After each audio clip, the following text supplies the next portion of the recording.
There is a small planet lying at the edge of a spiral galaxy, considered primitive, fragile, and barely out of its cosmic cradle. But in the shadows where no one was looking, it silently reshaped the fate of the entire galaxy. When the most powerful invading force in the universe arrived, Earth did not tremble. They flipped the table. They held technologies no one believed they could possess. And then the entire Galactic Council had to ask, who are the humans really? Welcome to the journey. Galactic War. When Earth fought back, this is not just a story of war, but of a species born to survive and destined to shape the future of the cosmos. The Hanging Blade. The Donari arrive on Earth.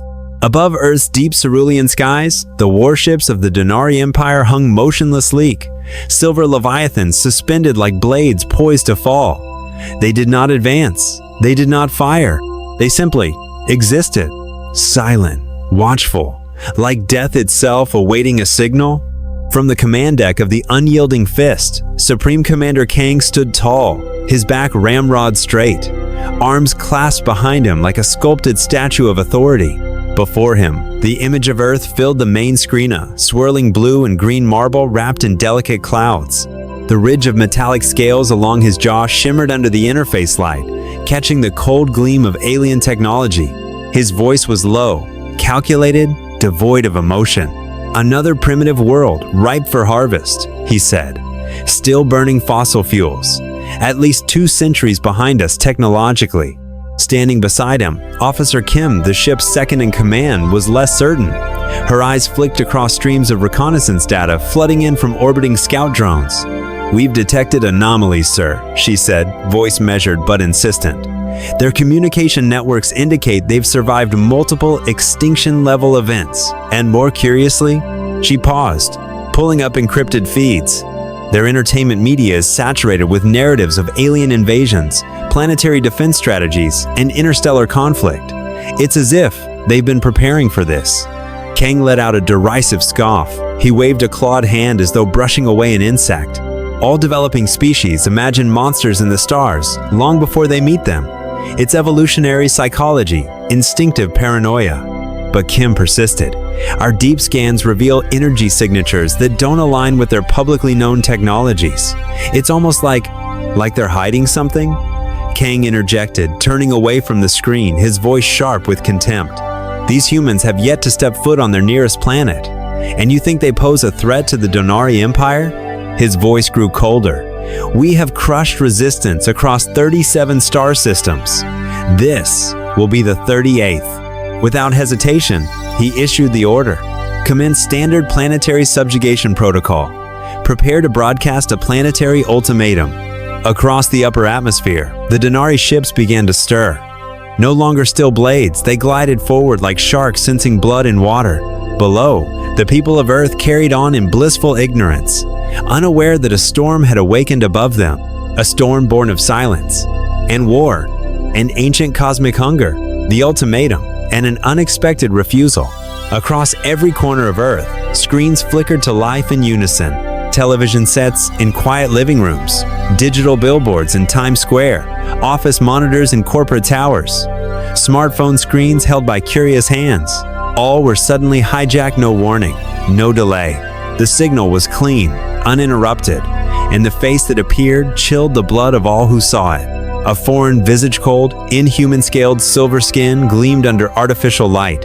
Its eyes burned with a fierce golden glow, and its gaze was merciless, piercing through the lens like a predator through glass. Supreme Commander Kang had come to speak to all of Earth. "People of Earth," his voice echoed, flawlessly translated into every language simultaneously. "I am Supreme Commander Kang of the Donari Empire. Your planet has been chosen. You are to be annexed into the Dominion." He paused purposefully, letting the gravity of his words sink in like a stone through still water. "Surrender, immediately. Turn over all world governments, your planetary resources, and 10% of your population to serve as labor for the Empire." His voice lowered, tightening like a noose. "In return, you will be permitted to live. In time, you may even be granted citizenship under Donari law." Then came the final decree, cold and resolute. "You have 6 hours to decide. After that, we will show you what true power looks like." Far beneath the Rocky Mountains, in a fortified global command center, the world's highest-ranking military leaders gathered around a holographic table. Languages clashed, but their eyes spoke one tongue-grim resolve. "From Roswell to now," growled General Park, "we've been waiting for this day. They think we're weak, but they have no idea." Admiral Joe leaned forward, nodding. "Orbital defense satellites are locked in, still off their radar. The moon base? Operational. Graviton weapons primed." In a historic consensus, President Han of the World Union unanimously chosen as Earth's voice stepped forward. Her face soon appeared on every global broadcast, calm and composed.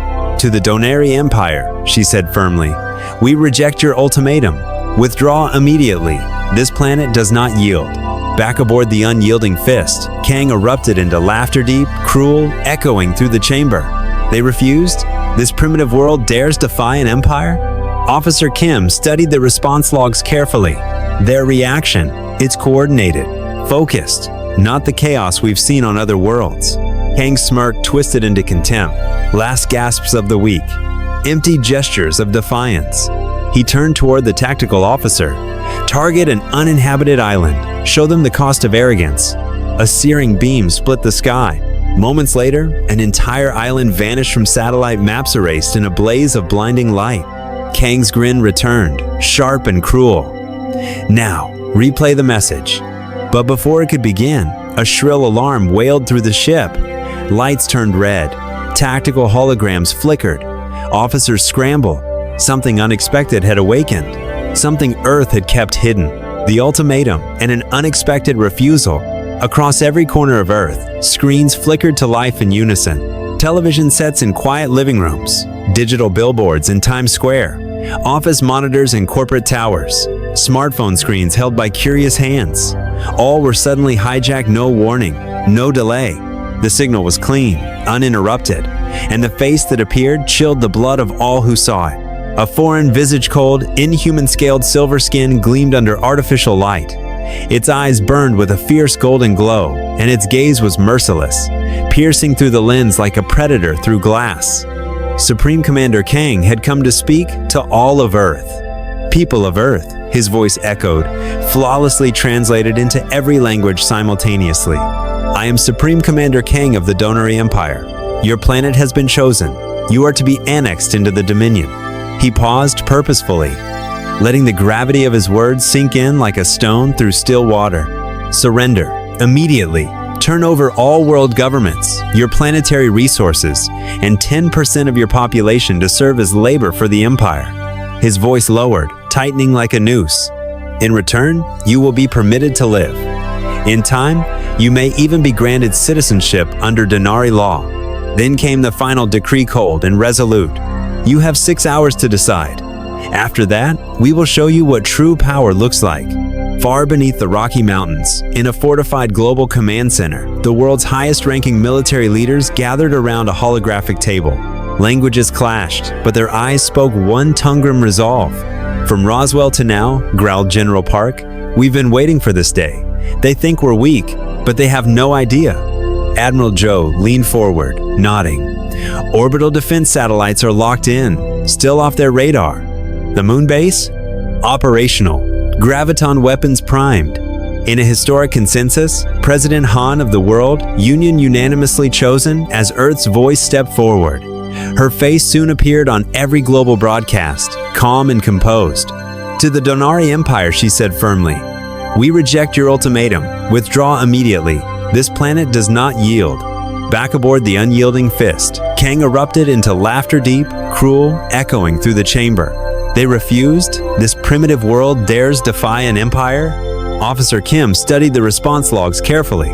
Their reaction, it's coordinated, focused, not the chaos we've seen on other worlds. Kang's smirk twisted into contempt. Last gasps of the weak, empty gestures of defiance. He turned toward the tactical officer. "Target an uninhabited island. Show them the cost of arrogance." A searing beam split the sky. Moments later, an entire island vanished from satellite maps erased in a blaze of blinding light. Kang's grin returned, sharp and cruel. "Now, replay the message." But before it could begin, a shrill alarm wailed through the ship. Lights turned red. Tactical holograms flickered. Officers scrambled. Something unexpected had awakened. Something Earth had kept hidden. The reveal. Earth's space defense awakens. Alarms screamed aboard, the unyielding fist. Emergency lights pulsed crimson across the command deck. Tactical screens flickered violently as the ship's sensors went haywire. Dozens no. Hundreds of energy signatures had suddenly erupted from Earth's surface. Powerful, concentrated, rising fast. Then, from orbit, invisible shapes began to shimmer into sight. Like daggers drawn from the shadows, dark, angular vessels emerged, sleek, triangular ships cloaked in jet-black alloy. They had been there all along, masked from the Donari's scans. Now, they came alive. "They have warships?" Kang roared, his voice cracking with disbelief. "Where did those come from?" Officer Kim's voice wavered, her composure cracked by awe. "We were being watched. From the start. Those hidden stations around the planet, they weren't for observation. They were the defense grid, disguised as communication satellites. Across Earth, secret bases activated in unison. In the desolate deserts, from beneath ocean floors, within icy mountaintops and moon craters, massive launch bays, open like ancient vaults unsealing. Hidden machines, dormant for decades, came to life with a thunderous resolve. They weren't built for diplomacy. They weren't built to warn. They were built for one purpose: retaliation. High above, in the vastness of space, the Donari fleet began to falter. A tremor surged through the void graviton compression blasts. Invisible waves of force smashed into Donari hulls like a titan's fist. One cruiser imploded in on itself, folding like a soda can in a child's grip. Another vessel fractured, then erupted in a silent inferno. Sparks danced across the darkness like falling stars, extinguished before they touched anything. 3 ships down in seconds, and more were locked in the crosshairs. Back on Earth, General Park appeared once more, this time, broadcasting directly to the Donari flagship. His face was stone. His voice was steel. "We knew you'd come," he said to Kang. "We've been tracking your conquests, dissecting your battle tactics, mapping your weapon systems. We've studied your every move, and we prepared." Kang stood frozen, his mind spinning. In thousands of campaigns across countless worlds, never not one shot a target anticipated his arrival. Now he was the one caught off guard. Chaos ignited across the Donari fleet. "Form a perimeter?" Kang bellowed. "All ships fall back from low orbit. Defensive formations now." But it was too late. Another transmission pierced the static, this one not from Earth, but from the moon. A concealed broadcasting station flared to life, casting a 3-dimensional projection of President Han into the void. She stood tall, suspended in the ether, her eyes calm, resolute. "We've hidden in the shadows long enough," she said. "But now, the galaxy will know. Earth is not alone." Kang's claws gripped the edge of his command chair. His usual sneer of arrogance was gone. Rage gave way to something unfamiliar in emotion he had never associated with any primitive species before. Fear. Real, pulsing fear. The predator had stumbled into a trap of its own making. And Earth was no longer prey. Shockwaves at the Galactic Council. The Galactic Council, a colossal construct, suspended in deep space, stretching half a kilometer in diameter, was a masterpiece of ancient engineering. Its transparent dome projected the real-time star map of the entire galaxy, its constellations slowly shifting above the heads of delegates. Normally a sanctum of interstellar diplomacy, the chamber now throbbed with chaos. Never before had such disorder descended upon its sacred halls. 317 intelligent species filled the concentric tiers of the council hall. Each species resided in its own bioadapted chamber. Some required toxic gases, others thrived in ultraviolet radiation, and a few existed only as plasma fields. But now, every chamber buzzed with the same disquiet. The topic? Earth. At the heart of the chamber, a colossal hologram shimmered into existence. It displayed real-time footage from the Donari front warships exploding under gravitational pressure, energy shields flickering with impossible resilience, teleportation arrays activating mid-space. Every frame projected a sense of dread, of impossibility. Whispers turned to gasps, then to silence. Breaking it, Ambassador Sol, the Donari representative, rose with fury in his voice and desperation in his eyes. Slamming a clawed hand on the podium, he roared, "We were ambushed. Humanity pretended to be harmless. They are a threat to the entire galaxy. From across the chamber, a being of pure, radiant light hovered above its chamber Z, the ethereal representative of the ancient Zol. Its voice bypassed sound, speaking directly into the minds of every species present. No, they are not pretending. Humanity is something the Council has never classified, a variable species. The hologram shifted again, this time historical data, centuries of forgotten encounters, footage and records from over 4,500 years. Species like the Xanthi, the Creel, the Voliac, once considered galactic conquerors, all vanished after encounters with Earth. Some disappeared. Others were inexplicably assimilated. Then, a crystalline being with 1,000 refracted facets, Minister Queer, head of galactic science, took the floor. A genetic map spiraled into view. Humans evolved in a death world. High radiation, environmental toxicity, predatory megafauna. Their neural architecture is built on crisis response. They adapt by inventing. No species has ever displayed their levels of immune resistance, neuroplasticity, or cognitive acceleration. Ambassador Sol's composure cracked. They're thieves, scavengers of fallen tech. How could they evolve this far? But before an answer could rise, a door opened. A hush fell like a physical force. From the side of the council hall, a figure stepped through. Alone, human, he wore a minimalist suit, no armor, no insignia. His eyes were calm, unblinking. His voice was clear, firm, and carried no arrogance, only truth. "I am Ambassador Lee," he said, standing unshaken among titans. "I am Earth's first official representative to the Galactic Council, and I have come to speak the truth." Time seemed to pause. Every ancient species, every star-born empire watched in silence.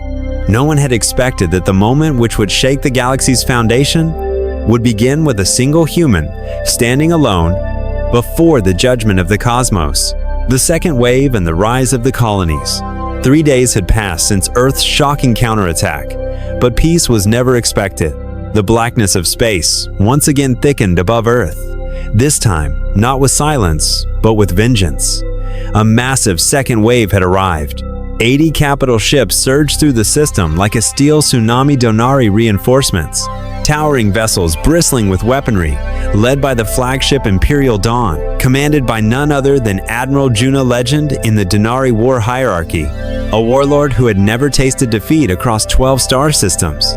When the Earth Defense Command displayed the incoming fleet on their holographic tactical grid, General Park leaned forward and muttered just 5 words. "Round 2 has begun." Inside the cold, metallic command bridge of Imperial Dawn, Admiral June opened a direct transmission to the unyielding fist. Commander Kang's weary face appeared on screen. June's voice was ice. "Your failure has shamed the Empire. I will end this swiftly." But as the Armada descended toward Earth, the red warning lights on Imperial Dawn began to pulse. Unidentified energy spikes. Dozens of them. Sensors screamed. Tactical holograms flickered. From seemingly desolate regions of the solar system, ships began to emerge. From Mars, from Europa, from deep within the asteroid belt, outposts, once believed to be mining colonies or abandoned research stations, now unfolded like sleeping titans.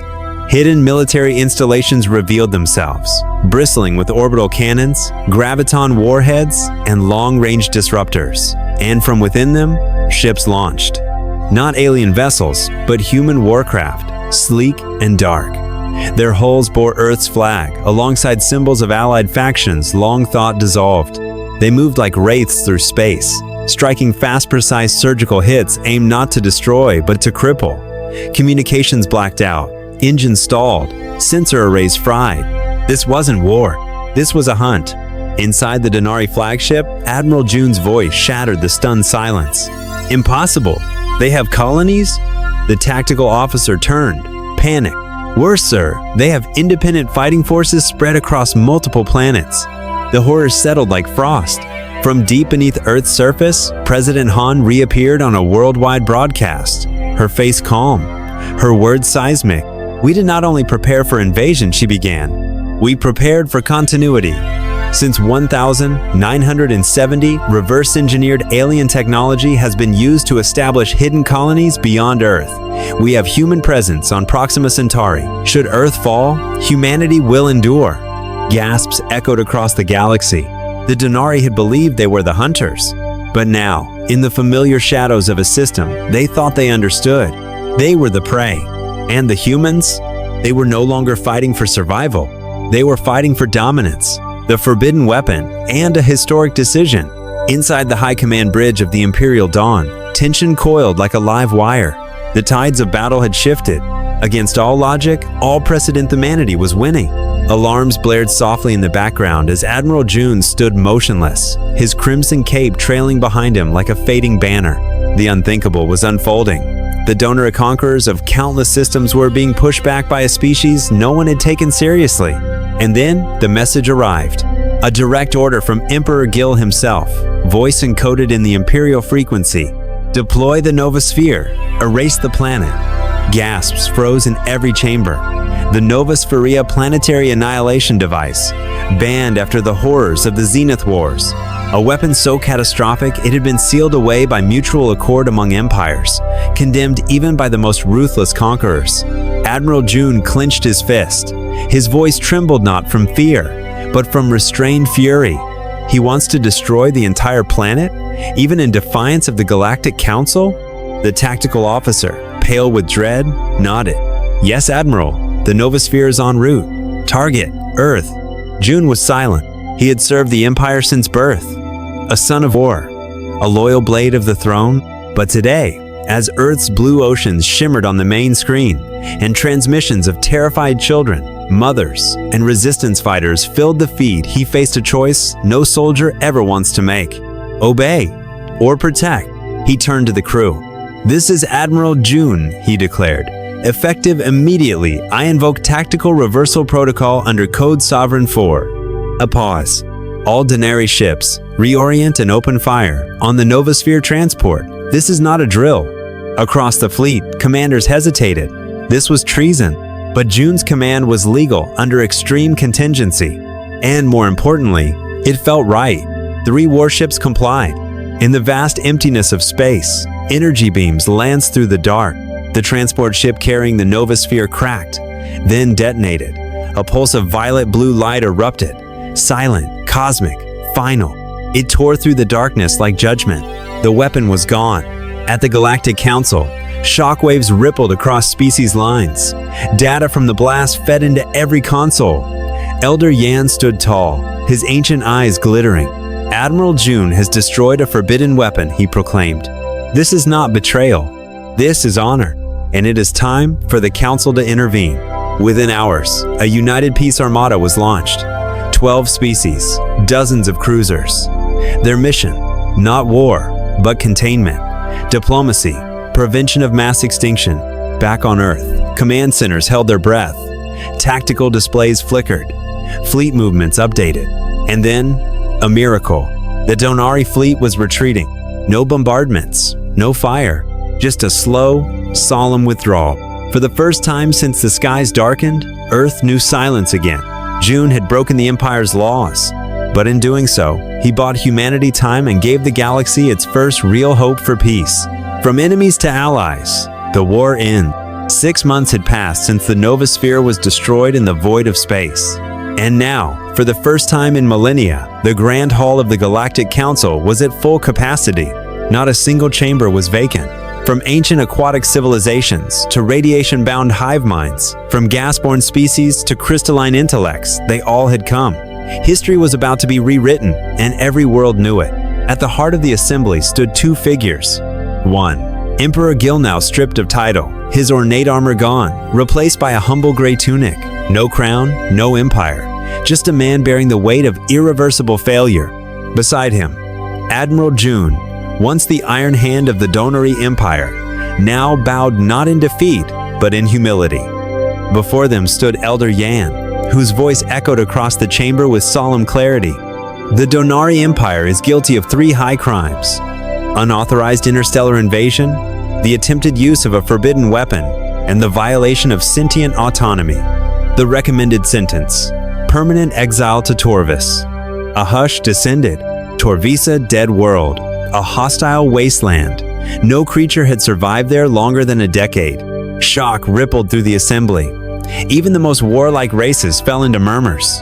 And then, a figure stepped forward. Not a council member, but a soldier, a human, Ambassador Lee of Earth. His presence silenced the room. No guards, no weapons, just a calm, poised man from a world that had nearly been destroyed yet stood unbroken. He did not speak with anger, but with something deeper, understanding. Humanity once waged war upon itself, he began. We know what it means to burn our own cities, to bury generations in the name of pride. We do not forget what was done to us, but we choose not to retaliate. He looked directly at Emperor Gil unflinching. You sought to take our future, but today we offer you a chance to help shape it. The council stirred. Some murmured, others stared. Lee's voice remained steady. We propose an alternative sentence. Reconstruction. The Donari will not be exiled. Instead, they will come to Earth not as conquerors, but as collaborators. They will rebuild what they destroyed, learn our history, share their knowledge, and together, we will lay the foundation of a new galactic peace. A long silence fell. Then from the far edges of the Counciloni voice spoke in favor, then another, and another. One by one, species that had once feared humanity now applauded it. The final verdict was delivered, not in chains, but in hope. The Donari Empire shall undergo a 10-year rehabilitation under Earth's guidance and supervision.